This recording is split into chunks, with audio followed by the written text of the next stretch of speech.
आज मैं आपका चैप्टर जैसा सवाल वैसा जवाब पढ़ाने वाली हूँ। बच्चों, आपने बादशाह अकबर और बीरबल के तो बहुत किस्से सुने होंगे। बादशाह अकबर अपने मंत्री बीरबल को बहुत पसंद करता था। बीरबल की बुद्धि के आगे बड़ों बड़ों को भी कुछ नहीं चल पाती थी। इसी कारण कुछ दरबारी बीरबल से जलते थे। वे बीरबल को मुसीबत में फंसाने के तरीके सोचते रहते थे। उन्हीं में से थे अकबर के एक खास दरबारी ख्वाजा सरा। उनको भी अपनी बुद्धि और विद्या पर बहुत अभिमान था, तो वो बीरबल को अपने सामने बालक और मूर्ख समझते थे।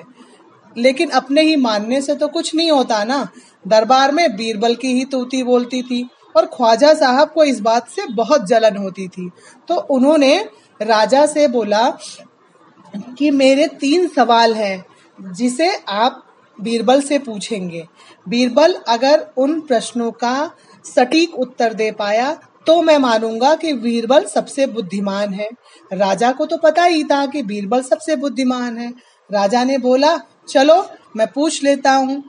ठीक है, तो मैं आपको पहले उनके 3 सवाल बताऊं, फिर आंसर बताऊं कि पहले सवाल उत्तर ऐसे करके बताऊं।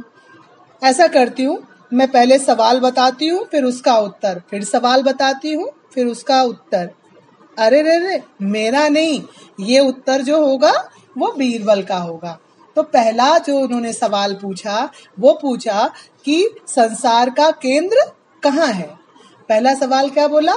संसार का केंद्र कहाँ है। बीरबल ने क्या उत्तर दिया? बीरबल ने उत्तर दिया, अपनी छड़ी को जहां पर वो खड़े थे वहां जमीन में गाड़ दिया और बोले, यही स्थान चारों ओर से दुनिया के बीचों बीच पड़ता है। यदि ख्वाजा साहब को विश्वास ना हो तो वह फीते से सारी दुनिया को नाप कर दिखा दे कि मेरी बात गलत है।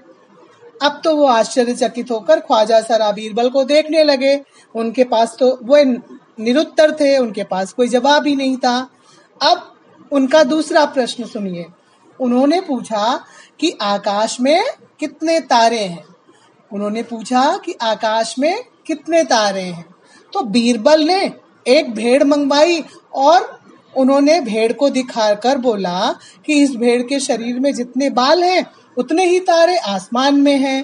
ख्वाजा साहब को इसमें संदेह हो तो वे बालों को गिनकर तारों की संख्या से तुलना कर लें।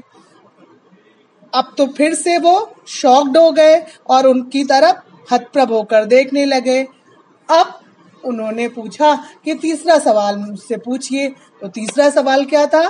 तीसरा सवाल था, संसार की आबादी कितनी है। बीरबल तपाक से बोले, जहां पना संसार की आबादी पल पल घटती बढ़ती रहती है, क्योंकि हर पल लोगों का मरना जीना लगा ही रहता है। इसलिए यदि सभी लोगों को एक जगह इकट्ठा किया जाए तभी उनको गिनकर ठीक ठाक संख्या बताई जा सकती है। बादशाह तो बीरबल के उत्तरों से संतुष्ट हो गए, लेकिन ख्वाजा साहब नाक भौं सिकोड़कर बोले, ऐसे गोलमोल जवाबों से काम नहीं चलेगा जनाब। बीरबल ने कहा, ऐसे सवालों के ऐसे ही जवाब होते हैं। पहले मेरे जवाबों को गलत साबित कीजिए, तब आगे बढ़िए। ख्वाजा साहब से फिर कुछ बोलते ही नहीं बना। बच्चों, इसीलिए इस चैप्टर का नाम जैसा सवाल वैसा जवाब रखा गया।